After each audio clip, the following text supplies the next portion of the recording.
నా శ్రీమతి కోసం విపరీతంగా ట్రై చేశారు. నా జీవితంలో అయితే అంటే ఏ పగోడికి కూడా రాకూడదు. భార్యను తీసుకుని దాక్కుంటూ రోజుకు లేదా 2 రోజులకు ఒక ఇంట్లోనో ఒక చోట్లోనో ఉంటూ 15 రోజులు తిరగటం అనేది నిజంగా ఆ రోజే నేను మానసికంగా చచ్చిపోవాలి, రాజకీయంలోంచి మానేయాలి. ఎవరికి రాకూడనటువంటి దుస్థితి అది. చివరికి అదృష్టవశాత్తు యాంటిసిపేటరీ బెయిల్ వచ్చింది. బెయిల్ వచ్చాక కూడా వదల్లా. జనవరి 1 తారీఖున నా భార్యను పోలీస్ స్టేషన్కి పిలిచి 4 గంటల పాటు ఇష్టం వచ్చినట్టు మాట్లాడాడు సిఐ గారు. రోజు నీది నడుస్తుంది, దీనికి సమాధానం చెప్పే రోజు, వాతకి 10 వాతలు పెట్టే రోజు ఖచ్చితంగా వస్తుందనే ఊరుకున్నా నేను.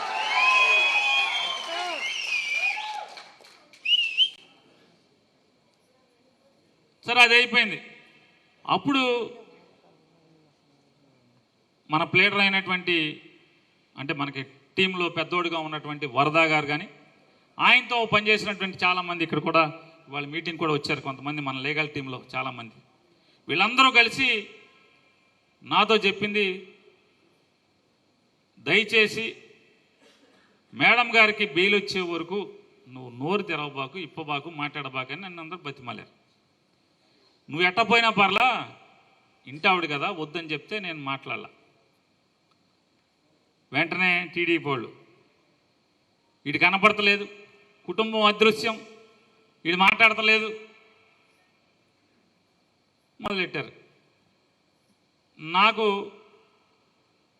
బెయిల్ రావటానికి మరొక 2 నెలలు పట్టింది. ఆ 2 నెలలు కూడా హైకోర్టు ప్లేడర్లు కానీ వీళ్ళు కానీ నువ్వు మాట్లాడబాకు, నీకు దండం పెడతాను బాబు, నువ్వు మాట్లాడబాకు అనే చెప్పారు.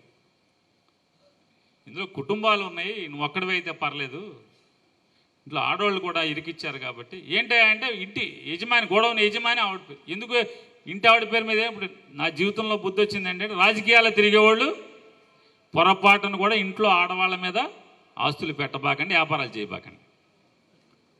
రోజులు చూస్తున్నాం కదా, ఈ పరిస్థితులు ఉన్నాయి. అది అయిపోయాక హైకోర్టులో నాకు బెయిల్ వచ్చింది 2 నెలల తర్వాత. అంటే జడ్జి ఏం చెప్పారు, ఆయన నానిగాడిని అరెస్ట్ చేయబాకండి అన్నారు. అరెస్ట్ చేయకుండా 2 నెలల తర్వాత బెయిల్ వచ్చింది. బెయిల్ వచ్చిన కాడి నుంచి మళ్ళీ మన కథ మామూలు. ప్లేడర్లు అంతవరకే చెప్పారు కదా, మన పని మొదలెట్టాం.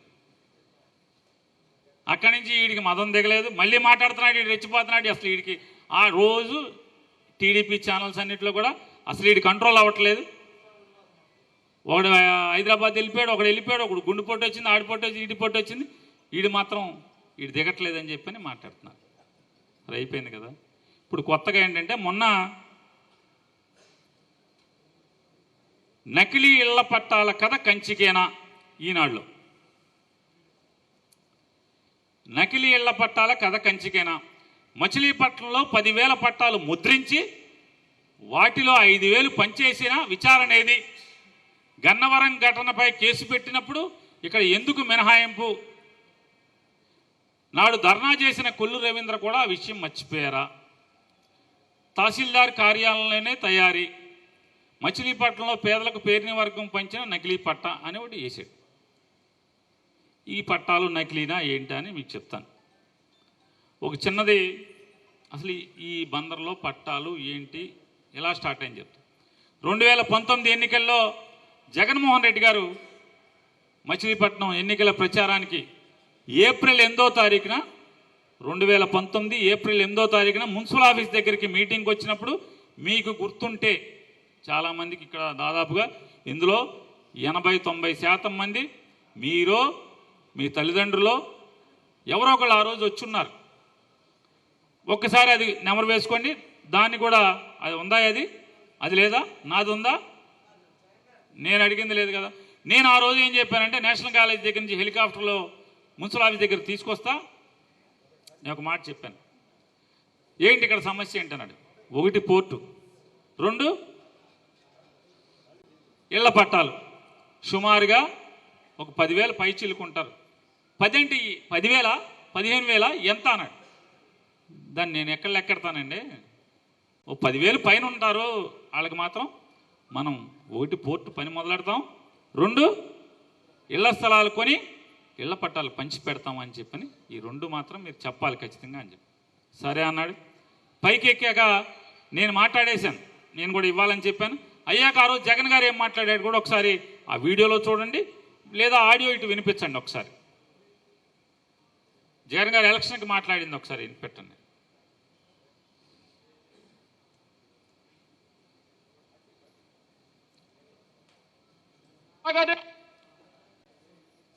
రేపొద్దున దేవుడు ఆశీర్వదించి మనందరి ప్రభుత్వం అధికారంలోకి రాగానే జగన్ అనే నేను మీ అందరికీ హామీ ఇస్తా ఉన్నా. ఇక్కడికి వచ్చేటప్పుడు నాని నాతో అన్నాడు, దాదాపుగా 10,000 పైసలకు మంది అప్లికేషన్ పెట్టుకున్నారన్న ఇళ్ల స్థలాల కోసం, ఏ ఒక్కరికి ఇళ్ల స్థలాలు రాలేదని చెప్పాడు. మొత్తం నేను చెప్తా ఉన్నా, 10,000 మంది అన్నా ఉండని, అంతకన్నా ఎక్కువ మంది అన్నా ఉండని, మొత్తం అందరికీ కూడా మన ప్రభుత్వం రాగానే అందరికీ ఇళ్ల స్థలాలు ఇస్తారు అని చెప్పి కూడా చెప్తా ఉన్నాం. ఇళ్ల స్థలాలే కాదు, ఇల్లులు కూడా కట్టించిస్తారు అని చెప్పి మీ అందరికీ కూడా.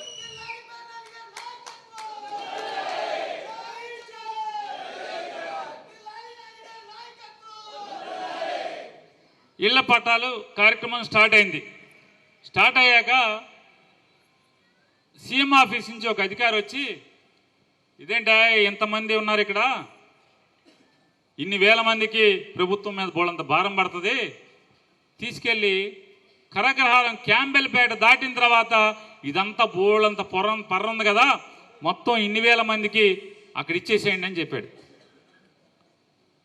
కలెక్టర్ని వీళ్ళందరం తిట్టి వెళ్ళాడు. నేను వెంటనే తెల్లారి పొద్దున్నే జగన్ గారి దగ్గర ఇంటికి వెళ్ళి ఆయన మాట్లాడిన వీడియో చూపించి, మనమేమో ఎలక్షన్లో ఇట్టా మాట్లాడి మీ ఆఫీసర్ ఏమో వచ్చి ఇట్టా మాట్లాడితే 2 మీరు గుర్తుపెట్టుకోండి. జగన్ గారితో నేను మాట్లాడిన మాట, సార్ మీరు నా దగ్గరే కాదు రాష్ట్ర వ్యాప్తంగా కూడా ఒకసారి గుర్తుపెట్టుకోండి, అధికారులకు చెప్పండి, జిల్లా కలెక్టర్లకు చెప్పండి, మనం ఇచ్చేది గత్యంతరం లేక గతి లేక అంటే అద్దులు కట్టలేని స్థితిలో కూడా పాచి పని కూలి పని చేసుకునే వాళ్ళు కూడా ఎవడో ఒకటి పంచన తలదాచుకుంటున్నారు, అద్దెకుంటున్నారు. వాడికి మనం పట్టా ఇచ్చామంటే ఆ ఇంట్లోకి వెళ్ళిన తర్వాత ఆడు భోజనానికి ఇబ్బంది లేకుండా కూలి పనికో పాచి పనికో వెళ్తాకి అందుబాటులో ఉండేట్టు మాత్రమే స్థలం కొని ఇవ్వాలి తప్పితే, మనం బాధ్యత అంటే మనం మాట చెప్పాం కాబట్టి ఎక్కడో అక్కడ పొలం కొనేసి ఇస్తే ధర్మం కాదండి అంటే, కరెక్ట్ నాని నువ్వు చెప్పింది మంచి మాట చెప్పావు. వెన్న ఫోన్ ఎత్తాడు, జిల్లా కలెక్టర్కి ఫోన్ చేశాడు. అప్పుడు ఉన్నటువంటి నవాబ్ గారు ఇమ్తియాజ్ గారికి ఫోన్ చేసి, ఇమ్తియాజ్ అన్న నాని వచ్చాడు మీ మంత్రి గారు, నేను ఎలక్షన్ కూడా మాట చెప్పాను, నాని టౌన్కి దగ్గర ఎక్కడంటే అక్కడ ఎన్ని ఎకరాలంటే అన్ని ఎకరాలు అర్హుడు అనేవాడు మిగలకుండా పట్టాలు ఇవ్వండి అని చెప్పని ఫోన్లో చెప్పాడు ఆయన. వచ్చాం, కలెక్టర్ గారిని అందరం కూర్చొని మాట్లాడాక టౌన్ అంతా తిరిగాం. కరగ్రహారంలో ఆనుకునైతే మనకి బందరకు దగ్గరగా ఉంటుందని చెప్పని కరగ్రహారంలో భూమి చూసుకుని ఆ రైతులందరినీ కూడా ఆర్ఎన్బి గెస్ట్ హౌస్కి మీటింగ్ పిలిచాం. జాయింట్ కలెక్టర్, ఆర్డీఓ, తహసీల్దార్ అందరూ ఉన్నారు. అందరూ ఉండగానే రేటు బేరమాడటం మొదలుపెట్టాం. బేరమాడటం మొదలుపెట్టి వాళ్ళు 32 లక్షల మించి కష్టం అండి అది ఇది అని అంటున్నారు. రైతులేమో కాదు సార్ కాదండి ఇంకేమైనా పెంచండి అంటున్నారు. రైతులు వచ్చిన రైతులు అందరూ మేము ఇచ్చేస్తాం కొంచెం మాకు. నేనేమన్నానంటే ఇవన్నీ కాదైతే బేరాలు వద్దు ఏమొద్దు, 39 వాళ్ళు ఎదురు చెప్పరు మీరు ఎదురు చెప్పాకండి అని చెప్పాను. వెంటనే ఆఫీసులో అమ్మో అంత రేటు సార్ అది ఇది అన్నారు.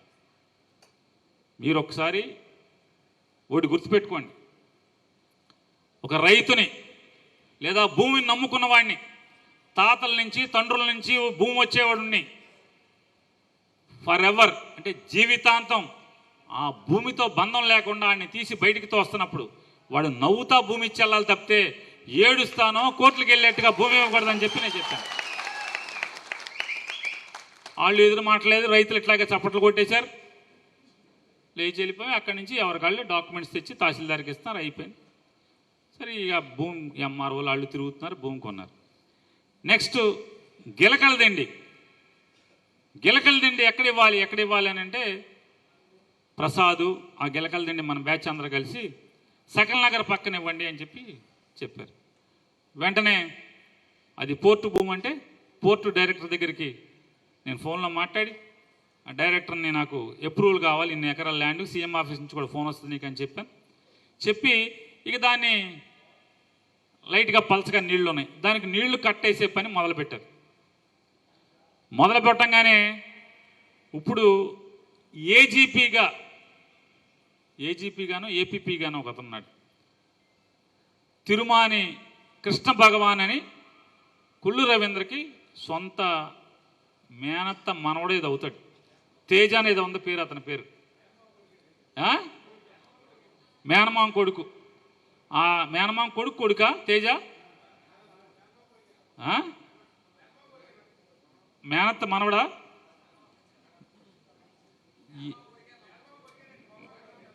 తేజ అనేవాడు మేనమామ కొడుకా మేనమామ మనవడా?